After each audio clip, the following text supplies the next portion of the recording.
สบายดีทุกคนเนาะสบายดีเด้อเนาะตอนนี้ผมกำลังสิไปของการไปรษณีย์เนาะบ่เคยไปจักเทื่อเนาะบ่เคยไปมาก่อน เห็นแต่ขี่รถไกลเนาะเบิ่งทียูของการไปรษณีย์อยู่ใน AdSense เด้ Google AdSense เด้ทุกคนเฮ็ด YouTube มันต้องได้มี Google AdSense เนาะซึ่ง Google AdSense มันต้องได้ยืนยันตัวตนผ่านรหัส6ตัวเลขเนาะส่งมาทางอ่า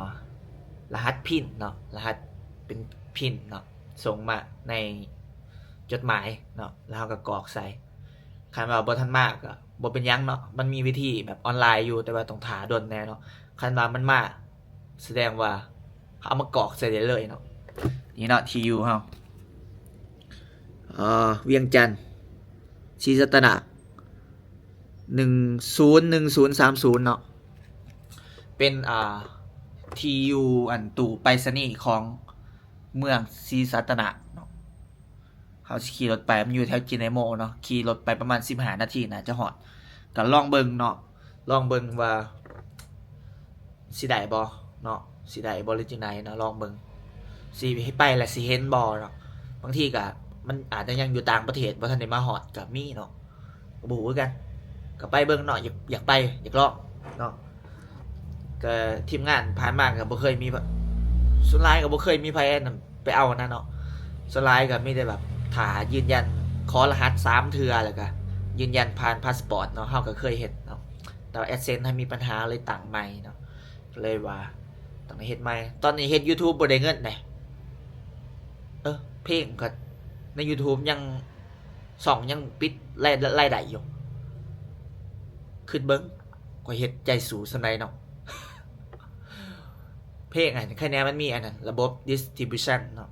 เป็นระบบที่เคลมเอารายได้ให้เฮาได้อยู่เนาะแค่แน่แต่ว่า YouTube นี่บ่ทันได้เนาะนึงก็ชั่วโมงทำอิฐผ่านหมดแล้วตะกี้ผ่านน่ะ 4,000 ชั่วโมงเนาะผ่านในได้ทำอิฐแต่เฮ็ด YouTube แต่ปีกายบ่ได้เฮ็ดมาดนละมันให้เก็บชั่วโมงใหม่ให้สะสมชั่วโมงใหม่เนาะชั่วโมงให้มันครบ 4,000 ชั่วโมงตอนนี้ได้1,000 ปลายชั่วโมงแล้วเด้เนาะเฮ็ดอีกจักเดือน2เดือนก็น่าจะผ่านเนาะถ้าทุกคนยังเบิ่งคลิปเฮาอยู่เนาะไปเดี๋ยวเฮาสิพาไปศรีสัตนะตอนนี้เฮาเจออันไปใส่น้ำมันแล้วเจออันนี่เนาะเราอยู่ต่างประเทศนะ Hello what's your name Sugar Where you from I'm from Nigeria Nigeria แอฟริกาเนาะเราอันนั้นสิเราไปขอเฮ็ดวีซ่าอยู่สถานทูตมาเลเซียแล้วสิไปเที่ยวแหละพอดีเจอเราอยู่ปั๊มน้ำมันเรามาทานปั๊มน้ำมันมันบ่มีมินิมาร์ทเนาะเขาเลยอาสาพาเรามามันก็ไกลๆเนาะบ่ไกลเขาเลยอาสาพาเรามา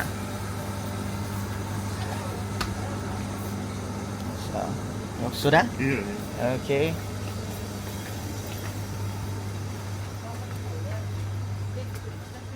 Okay. ไม่ต้องปิดไรบอก ไปนี่แล้วเขาสิไปประมาณอีกทางหนึ่งเนาะเพราะว่าเมื่อกี้เขามาใส่น้ำมันแล้วก็อันนี้กับบุไก่เนาะก็เลยมาส่งเรานี่เป็นไงคนจิตใจดีว่าสันสาเจอคนนั่นนี่ต้องการความช่วยเหลือเขาก็ช่วยตลอดเลยเนาะแต่ว่าเขาก็บ่ได้คอยทายยังบันไดถ้าบังเอิญมือได้เขาทายคือมือหนีเนาะเกินว่าเดี๋ยวทายก็พอดีเดี๋ยวเป็นอีกเหตุการณ์นะไปเกินบางช็อตที่เขาได้สวยเราคักคือการได้สวยคน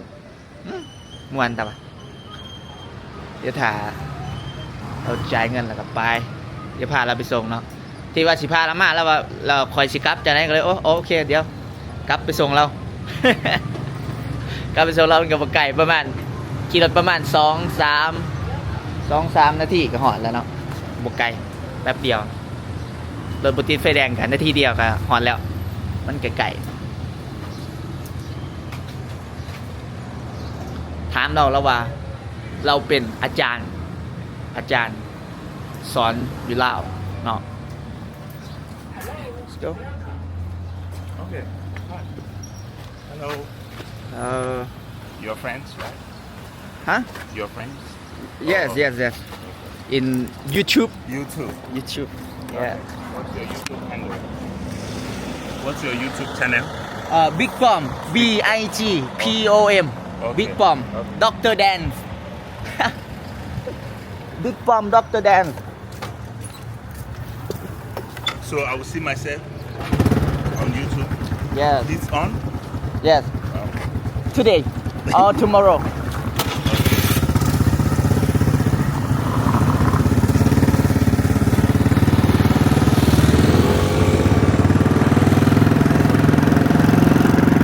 How long you live in Laos? 3 months. Oh.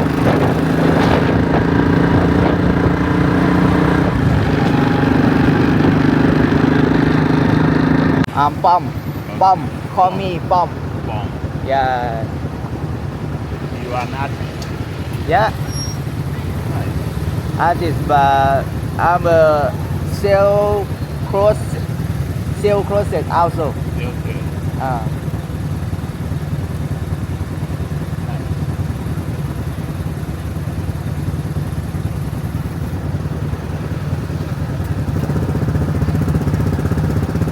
How much do you buy this camera?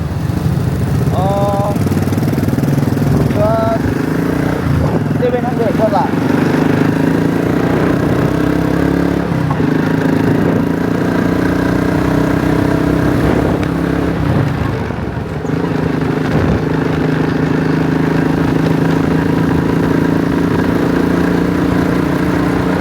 ไอ้น้องใกล้ชิมฮอดแล้วใกล้ชิมฮอดแล้ว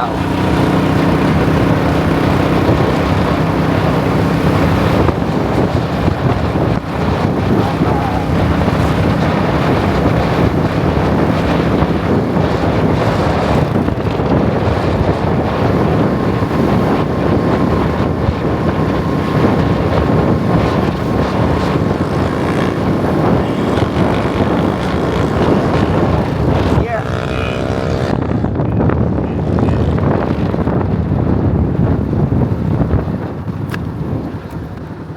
Yeah. Oh, thank you, Suga. See you. Yeah, right. Big Yeah. Bon. I will subscribe to your YouTube channel Okay. today. All right. Thank you. Good luck. Bye-bye. Thank you. ก็เลยเนาะเขาเคยจะบอกภาษาอังกฤษแต่เขาก็บอกพูดถึงยังไลฟ์ไปในน้องเนาะแต่ว่าเขาก็อยากเบานะถ้ามีโอกาสได้เบาเขาก็อยากเบาเลยเอาไปเดี๋ยวขับรถไปต่อเนาะไปที่ในโมกา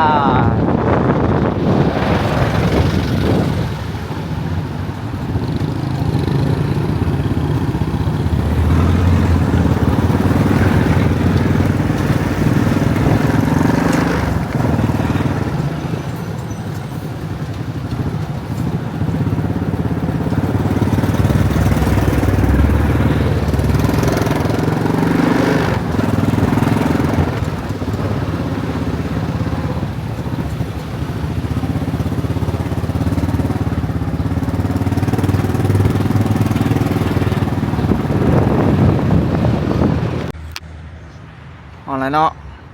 ไปชนี่จีไนโมเขาที่เขามาเบิ่งเนาะว่าซิมิพินเข้ามาหรือบ่เนาะ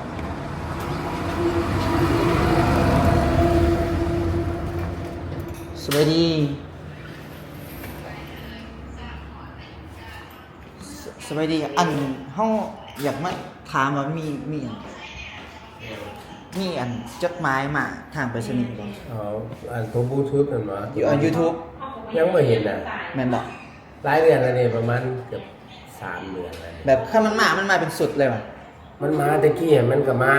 าเลยมาออกคือผู้นั้นบ้านนั้นบ้านนี้นะ แต่ว่า แต่ว่านี่บ่เห็นมานี่เพราะว่าเดี๋ยวนี้เฮาบ่ได้รับเป็นผู้แจกแล้วนะตะกี้แม่นเฮาวันนี้เป็นพวกสายแจกมันอยู่ในเมือง ตัวอยู่ลาวโทรคมบ่ บ่อยู่หน้าช้อปปิ้งมอลล์ ช้อปปิ้งมอลล์ นี่แหละตัวไปซื้อนี่ใหญ่ไปซื้อนี่กลาง ช้อปปิ้งมอลล์ตัวใดวะ เอา ตลาดเช้าไว้หน้าใช่กัน อ๋ออยู่หั่นบ่ แม่นแหละ แต่ว่าเลขไปรษณีย์เฮาใส่ตัวนี้เนาะ01030 30ตัวเก่ารหัสไปรษณีย์เฮา080ก็อยู่นี่แต่ว่าช่วงนี้ลูกค้าก็มาถามหลายคนอยู่แต่ว่าบ่เห็นมา แต่ว่าวันส่วนใหญ่อะบางทีมี บ่เขาก็ถามให้อยู่แต่มันบ่มี อ๋อ ต้องได้ เพราะว่าเพิ่นเป็นผู้แจกสายแจกเพิ่นบอกให้ทางไหน โดย แต่ว่าเพิ่นก็มานี่กูมือ อืม เพิ่นว่าเพิ่นมาเอาเครื่องมาเอาจดหมายมาให้เครื่องมาส่ง คันว่ามีมันหักมาเนาะ มาคือเก่าคันเขตนี่นะเพิ่นก็มาถามเขา โดย แต่เขาก็ถามเพิ่นให้อยู่หลายคนมานี่ อ๋อ บ่มีมานี่ประมาณ3 เดือนนะ4 เดือน อืมอ๋อปกติ ห ก็ ลายคนมาถาม ก็มี เรียนก็มาผู้เดือน เออ เดือนหนึง3 4 2 5 2เปิดนะ อ่า ส่วนคนนึงก็อยู่ดูสารคามคนเรา อืม เฮ็ดชาเขาชื่อได้นะ โดย และนี่มีสรุปมิตรผู้ใดก็มาถามว่าเอาคือว่าเพิ่นฝากนะมีผู้หนึงเนี่ยชื่อว่าสอนไซอ่ะเราว่าเงินเราพันนะ อืม เราก็ว่าบ่ได้นะการลงเรื่องเงินละละ โดยปกติมีอันค่าใช้จ่ายบ่ บ่ ก็มีก็จะฝากมาเนาะ บ่มีค่าใช้จ่าย โดย มีแต่เอามาแล้วก็แจกให้เครื่องเขาจัดบ่ได้ค่าใช้จ่าย โดย ราคานั้นค่านี้ มันก็บ่เคยเฮาก็บ่เคยใส่ แม่นแหละ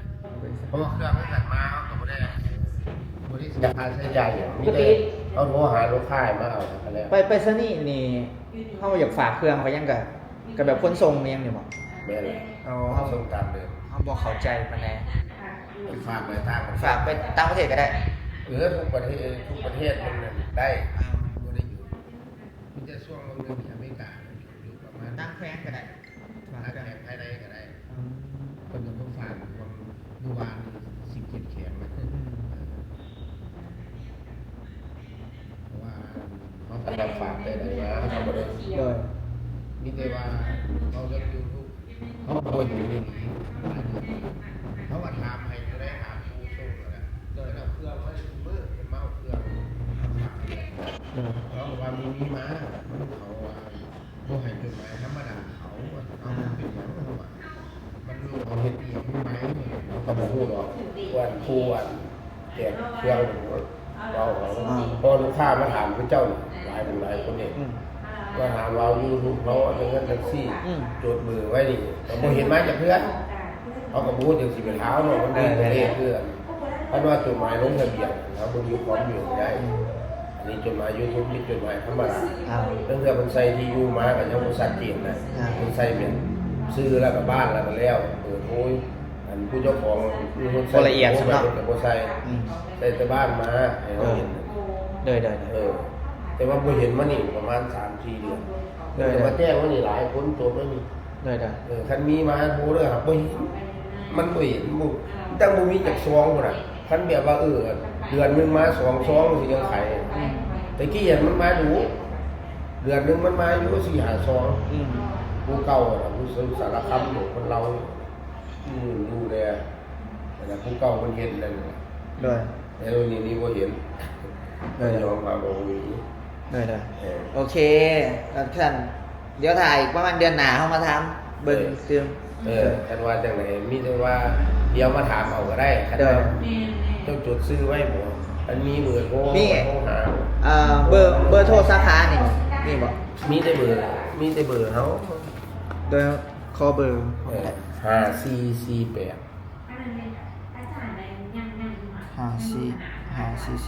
9447 9447 คือขอนเจ้าก็โทรมาถามมีจดหมาย YouTube เข้าบ่น่ะโดยคันมีมาเฮาก็สิว่ามีซื้อนั่นซื้อนี่เพราะว่ามาเพิ่นก็มานี่นะได้มันเครื่องยังก็ได้เพิ่นเอามาเพิ่นก็มานี่แหละมาถามเขาเพราะว่าตะกี้เขาเป็นผู้แจกย้ายโดยมันแปลว่าเพิ่นบ่ฮู้ว่าหยังเนี่ยผู้แจกอยู่ในมันก็บ่ฮู้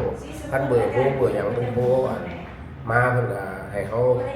เรื่องมันก็หลายมื้อว่าเนาะเรื่องเพิ่นค้าเวียกเพิ่นบ่ได้มาเอามาปาไว้นี่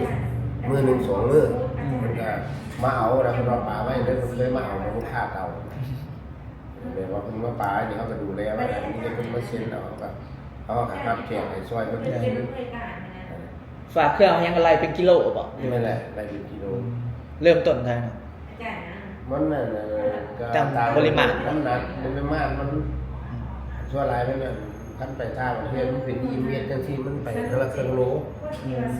หรือว่า6 ขีดจะได้โลนึงมันไปตาม